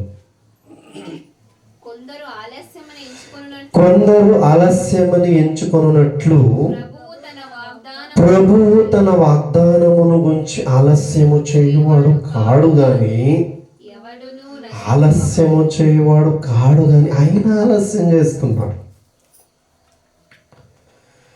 ప్రభువు దిన రాకడ త్వరగా వస్తుందని గ్రంథంలో రాయబడింది. త్వరగా అంటే వెంటనే వచ్చారు కదండి, వెంటనే వచ్చారు కదా. ఈరోజు ఆరాధన చేసాం, సాయంత్రమో మధ్యాహ్నమో వచ్చేస్తే ఎలా ఉన్నవారం అలాగే వెళ్ళిపోతాం కదా మనం. ఇప్పుడు మనం వాక్యం చేత పరిశుద్ధపరచుకున్నాం, దేవుని అక్కడ వచ్చేసింది, మధ్యాహ్నం వెంటనే వచ్చేసింది, మనం వెళ్ళిపోతాం లేదా? వెళ్ళిపోతాం. మరలా మరి ఆలస్యం ఎందుకు? కానీ కాదు కానీ ఎవడును, ఎంత ప్రేమ చూడండి దేవునికి, ఎవడును నశించవలెనని ఇచ్చయింపక అందరూ తన గురించి ఎవరైతే వాక్యము విని ఎవరైతే సత్య మార్గంలోనికి రావాలని వస్తున్నారో అందరూ మారు మనస్సు పొందవలెనని కోరుచు ఆయన కోరుకుంటూ మన పట్ల దీర్ఘశాంతము ఆయన చూపిస్తూ మనమందరూ మారు మనసు పొందాలని ఆయన కోరుకొనొచ్చు. మీ ఎడల ఏం చూపిస్తున్నాడండి? మన ఎడల ఏం చూపిస్తున్నాడండి?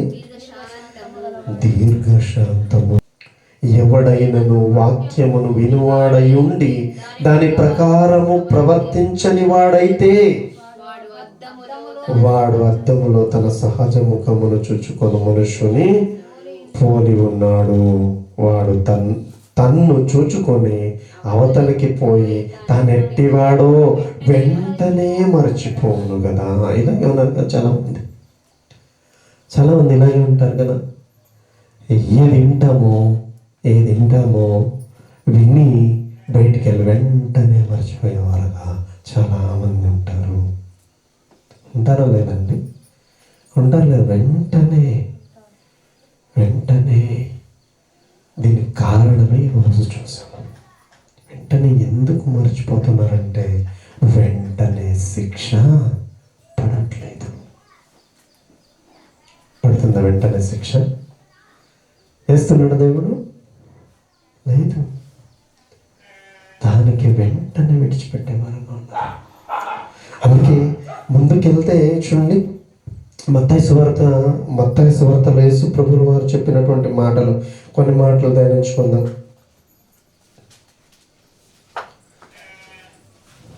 మత్తయి సువార్త 18వ అధ్యాయం 3వ వచనం చూడండి.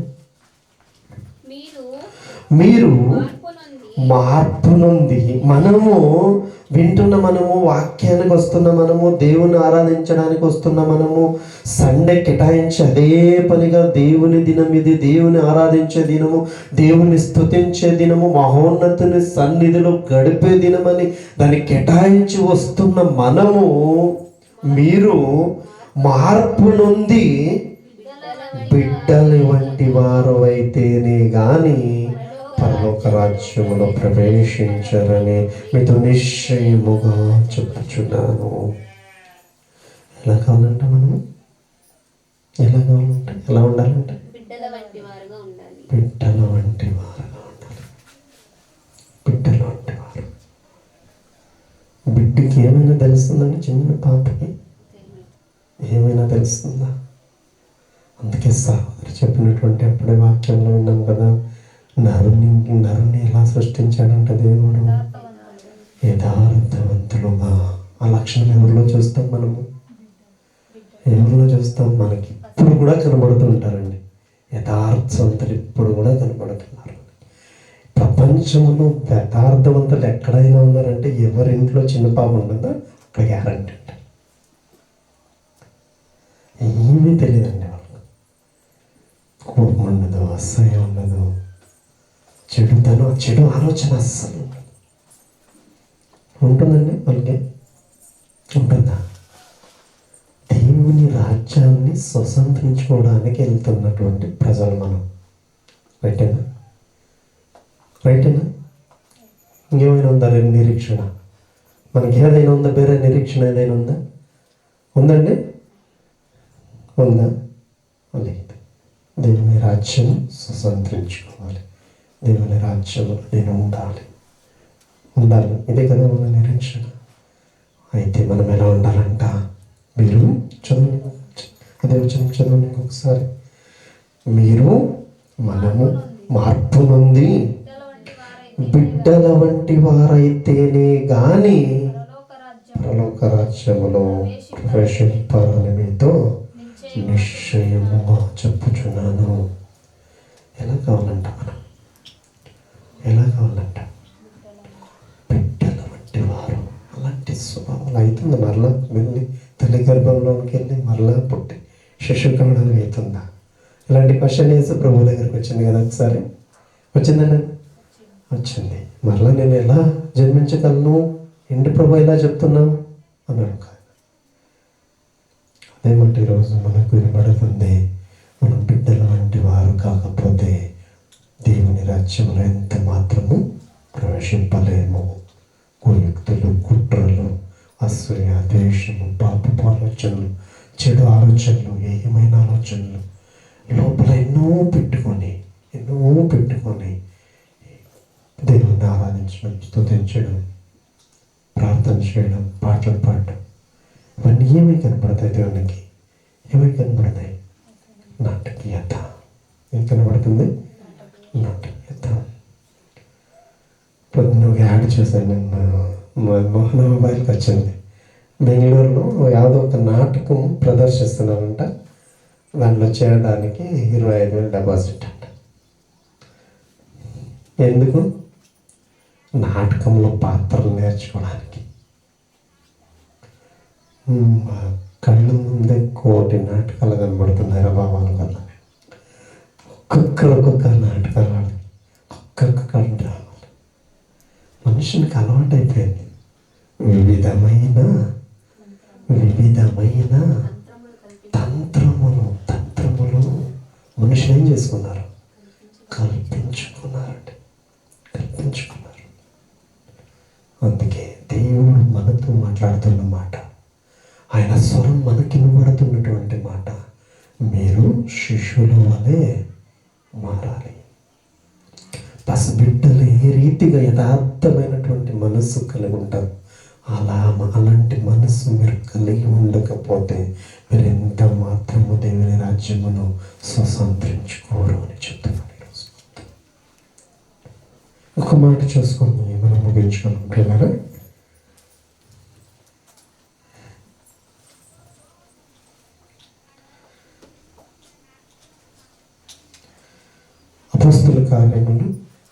అపోస్తల కార్యములు 14వ అధ్యాయము 22వ వచనం చూడండి.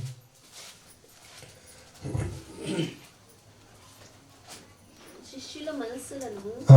దృఢపరచి విశ్వాసమందు నిలకడగా ఉండవలెనని శిష్యుల మనస్సులను దృఢపరచి విశ్వాసమందు విశ్వాసమందు నిలకడగా ఉండవలను నీవు అనేక శ్రమలను అనుభవించి మనము దేవుని రాజ్యములో ప్రవేశింపవలననియు వారిని హెచ్చరించి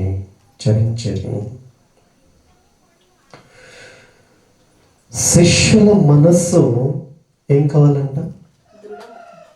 దృఢం కావాలి. ఏం కావాలి? దృఢం కావాలి. దృఢం అంటే నిశ్చయత, నిశ్చయించుకోవడం. నేను దేవుని రాజ్యాన్ని స్వతంత్రించుకోవాలి. మనకు ఒక దృఢమైన నిర్ధారణ ఉండాలి కదా. ఉండాలి వద్దా? ఉండాలి. ఏముండాలి? నేను పరలోకానికి వెళ్ళాలి అంటే నేనేం చేయాలి? పరలోకానికి వెళ్ళాలి. ఏం చేయాలి? పరలోకానికి వెళ్ళాలి. దృఢమైన నిర్ధారణ మనలో ఉంటే మనం సాధిస్తాం. ఆ నిర్ధారణ మనలో లేదనుకోండి, సాధించగలమా? దీన్ని ఎత్తి ఎవరి మీద వేస్తాం? ఉన్నాడు కదా, నీలోనే లేదు. రక్షించబడాలన్న ఆలోచన నీలోనే. మనలో లేనప్పుడు ఇప్పుడు మనకి ఇంకా ఈజీ అవుతుంది. మనలో లేనప్పుడు ఇంకా ఈజీ అవుతుంది. నీకు గురి ఉద్దేశం లేనప్పుడు మనకి ఇంకా ఈజీ అవుతుంది. లోకంలో ఉన్నటువంటి వాళ్ళని పడవేయడం మనకి ఈజీనే కదా. ఎందుకంటే వాళ్ళు ఆల్రెడీ ఆ దానిలోనే ఉన్నారు. నువ్వే తప్పించుకొని మన చేతిలో నుంచి తప్పించుకొని తిరుగుతున్నావు. దేవుని దగ్గరికి వచ్చి రక్షించబడి మన చేతిలో నుంచి విడిపించబడ్డాం. మనకి వేరలేస్తుంటాడు. మనం జాగ్రత్తగా ఉండాలి. దృఢ నిశ్చయం కలిగి ఉండాలి. మనం దేవుని రాజ్యాన్ని స్వతంత్రించుకోవాలి. అలా దృఢ నిశ్చయత మనలో ఉండాలి. అందుకే ఒక మాట చూద్దాం ప్రియులారా. ఒక మాట చూసుకుందాం. యోహాన్ గారు రాసినటువంటి మొదటి పత్రిక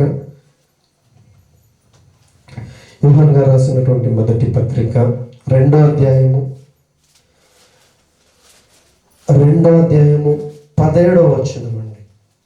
ఈ వచనాన్ని చూసుకొని ధ్యానించుకుందాం, ముగించుకుందాం. లోకమును దాని ఆశయు గతించిపోవచ్చున్నది కానీ ఈ లోకం ఎలాగో గతించిపోతుంది, కానీ దేవుని చిత్తమును జరిగించువాడు నిరంతరము నిలుచును. ఎంతమందికి ఉంది ఈ ఆశ? ఎంతమందికి ఉంది? నాకుందండి. ఉందా లేదండి మీకు? నిరంతరము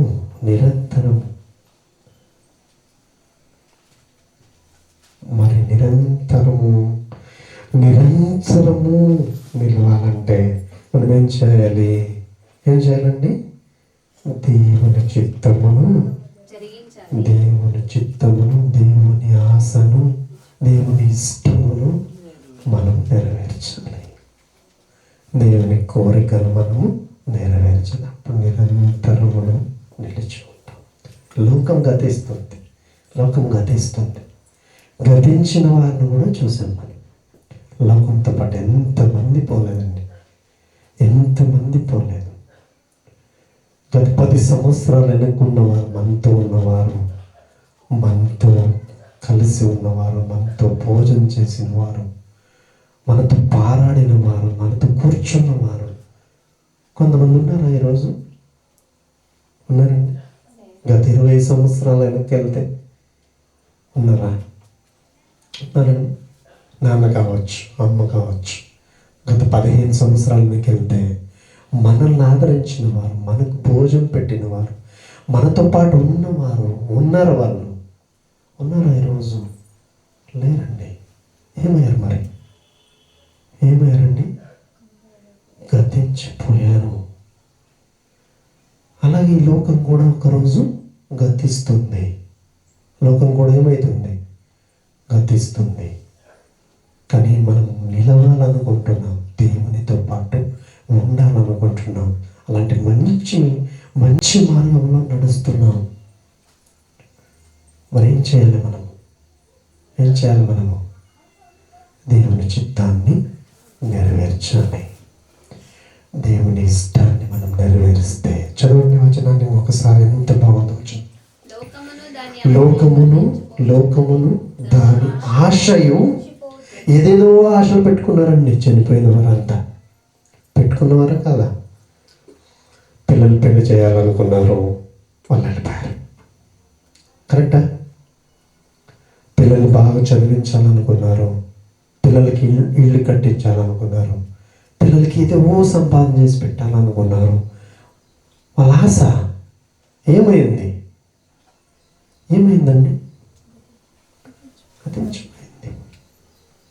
గతించిందా లేదా?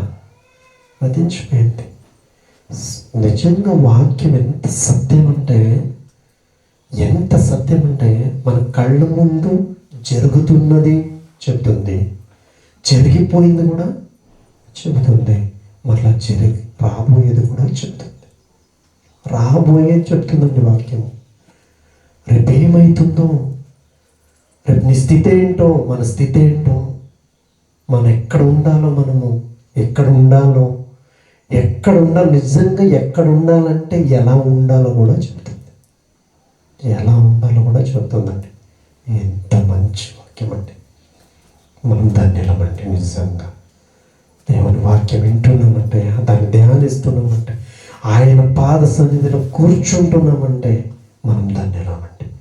ధన్యత మనము అలాగే కాపాడుకోవాలి, స్థిరంగా ఉండాలి, ఆయన చిత్తాన్ని చేసేవారుగా ఉండాలి, ఆయన రాజ్యాన్ని స్వతంత్రించుకునేవారుగా మనం ఉండాలి. నిత్యము లోకం గతించిపోయిన, లోకస్తులన్నీ గతించిపోయిన, ధనాశలన్నీ గతించిపోయిన మనం నిత్యము నిలుస్తామని వాక్యం చెప్తుందండి. చదవండి వచనాన్ని చదువుకొని మనం ముగించు.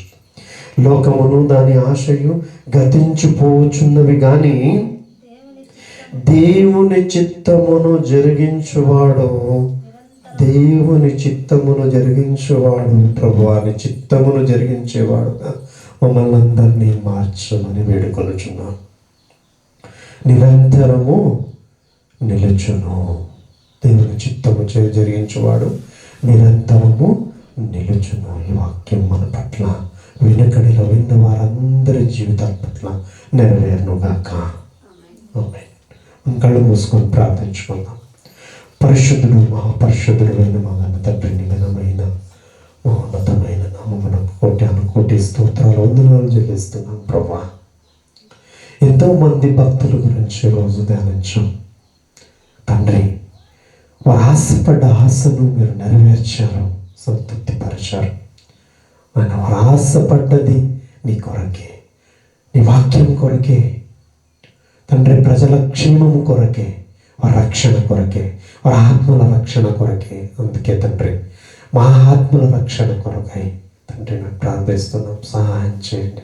నీ చిత్తము జరిగించేవారుగా, నీ ఇష్టమును నెరవేర్చేవారుగా, నిత్యము నిలిచేవారుగా మేము ఉండాలని మీరు కోరుకుంటున్నారు కాబట్టి, మా ఆశ అటువైపు తిప్పారు కాబట్టి మీకు వందనాలు చెల్లిస్తాం, కృతజ్ఞతాస్తుతులు చెల్లిస్తున్నాం. వినిన వాక్యాలు నూరంతులుగా ఫలించే కొమ్ముగా మేము ఉండనట్లు మమ్మల్ని అందరినీ మార్చమని, నిజమైన మార్పులోనికి మమ్మల్ని నడిపించమని, పసిపిల్లల వలె యథార్థవంతులుగా మమ్మల్ని మార్చమని తండ్రి మరొకసారి వేడుకొనుచున్నాం. వివిధమైన తంత్రముల చేత చెడిపోయిన జీవితాల ప్రభువా సరిచేయమని బతిమాలుకొనుచున్నాం. వివిధమైన తంత్రముల చేత మమ్మల్ని మేము చెడుపుకున్నటువంటి దినాలు తండ్రి మమ్మల్ని క్షమించమని బతిమాలుకొనుచున్నాం. క్షమించండి ప్రభువా. నీ పాదాలు పట్టుకొని బతిమాలుకొనుచున్నాం. సహాయం చేయండి. నీతివంతులుగా మార్చండి, యథార్థవంతులుగా మార్చండి తండ్రి. మమ్మల్ని పసిపిల్లల వల్ల మార్చమని బతిమాలుకొనుచున్నాం తండ్రి. సహాయం చేయండి. నిత్యము నిలిచేవారుగా మమ్మల్ని మార్చమని బతిమాలుకొనుచున్నాం. నీ చిత్తం మాకు ఎల్లప్పుడూ చూపించండి. మీ ఇష్టము మాకు ఎల్లప్పుడూ చూపించండి.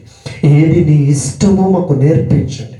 నీ ఇష్టం మాత్రమే చేసే బిడ్డలుగా మమ్మల్ని మార్చమని నీ పాదాలు పట్టుకొని బతిమాలుకొనొచ్చు. సహాయం చేయండి, సహాయం చేయండి ప్రభువా. ఇదే మా కోరిక, వేడుకొనుచున్నాం. సహాయం చేయండి ప్రభువా.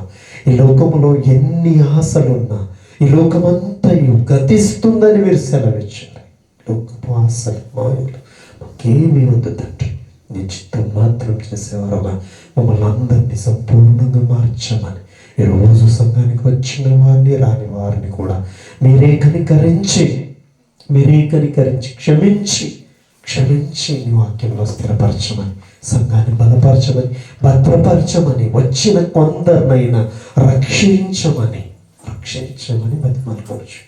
రక్షణ మార్గంలో మరింత లోతైన ధ్యానంలో మేము నడిచినట్లుగా మీరే బోధకుడుగా ఉండి, శిరస్సుగా ఉండి ఈ సంఘాన్ని నడిపించమని తండ్రి, శిరస్సుకు లోబడే సంఘముగా మా సంఘాన్ని మార్చమని, మమ్మల్ని అందరినీ మార్చమని, విధేయత చూపించేవారుగా, ఇష్టాన్ని నెరవేర్చే బిడ్డలుగా, నిత్యము నిలిచేటువంటి ప్రజలుగా మమ్మల్ని అందరినీ మార్చమని తండ్రి నీ పాదాలు పట్టుకొని బతిమాలుకొనొచ్చు. సహాయం చేయమని వేడుకుంటూ మీరే సహాయం చేస్తారని నమ్ముతూ చిన్న ప్రార్థనని పాదసేవలో సమర్పించి వేడుకొని పొంది ఉన్నామని నమ్ముచున్నాను నా కన్న తండ్రి. ఆమేన్. థ్యాంక్ యూ అండి. Thank you. God bless you. Thank you.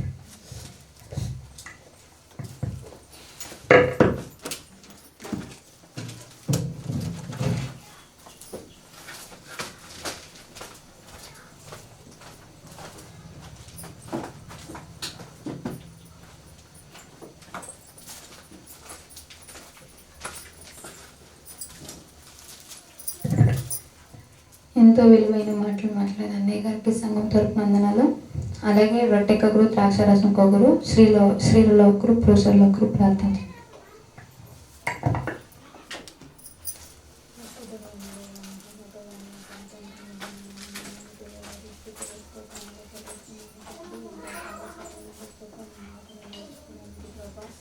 చెరువు వచ్చినప్పుడు చెరువు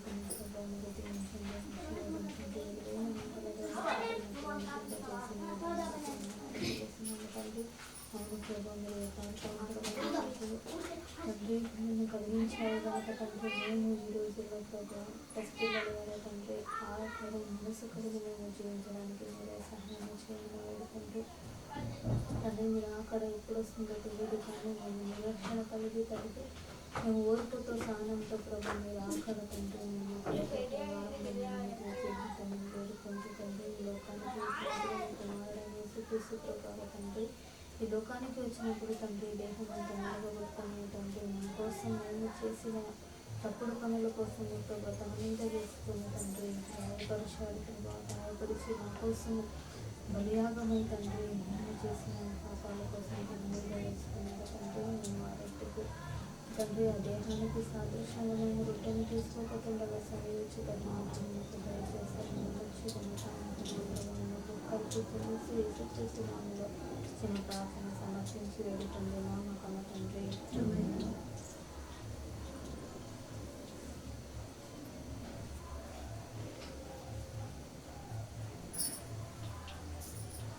పరిశుద్ధుడు, మహాపరిశుద్ధుడు, ఘనమైన మహోన్నతమైన ఇంతవరకు నీ మాటలతో మమ్మల్ని కనపరిచి స్థిరపరిచినందుకు వందనాలు చెల్లిస్తున్నాము. ప్రియ కుమారుని మా కొరకై పంపించి అంటే శిలువ యాగం జరిపించి దాని ద్వారా తండ్రి సంపూర్ణమైన రక్షణ మాకు కల్పించినందుకు మీకు వందనాలు చెల్లిస్తున్నాం. కలగగొట్టబడిన నీ దేహము సాదృశ్యము రొట్టెను తీసుకుపోవచ్చుండగా తండ్రి దాని ద్వారా అతని త్యాగాన్ని తండ్రి నీ కుమారుని త్యాగాన్ని అంటే మరొకసారి జ్ఞాపకం చేసుకుని తనను పాలు పొందచుకుని మమ్మల్ని అందరినీ జ్ఞాపకం చేసుకుని వాక్యం స్థిరపరచు భద్రపరచు సేవనీతి పరిశుద్ధమైన నామానికి ఇచ్చిన ప్రార్థన సమర్పించుకుంటున్నాం మా కన్న తండ్రి.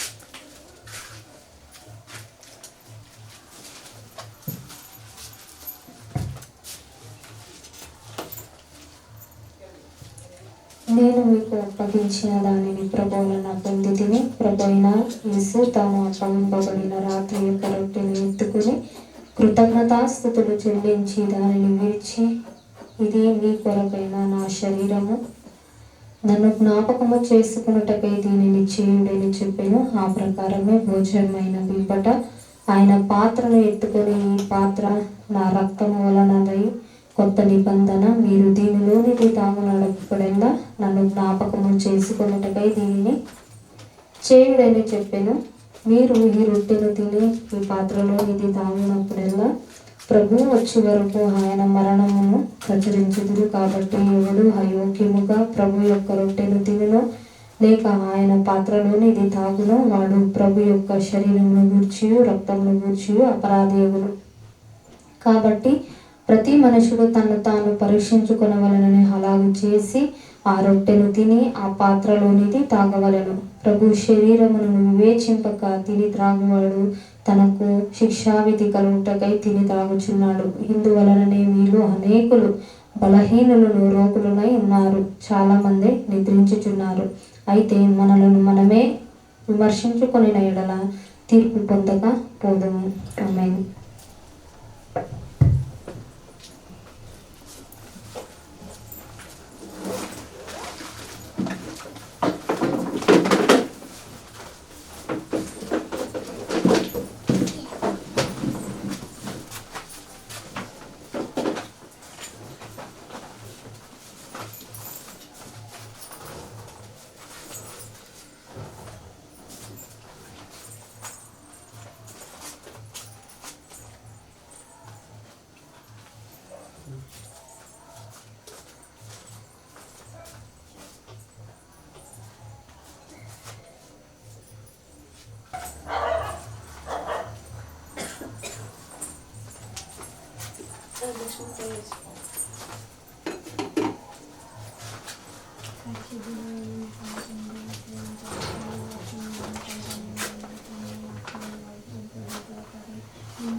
తీసుకోబోతుండగా సమస్త జ్ఞానాన్ని బుద్ధిని నిండుగా అనుగ్రహించమని ప్రార్థిస్తూ యేసుక్రీస్తు నామములో అడిగి ప్రార్థిస్తున్నాము తన తండ్రి.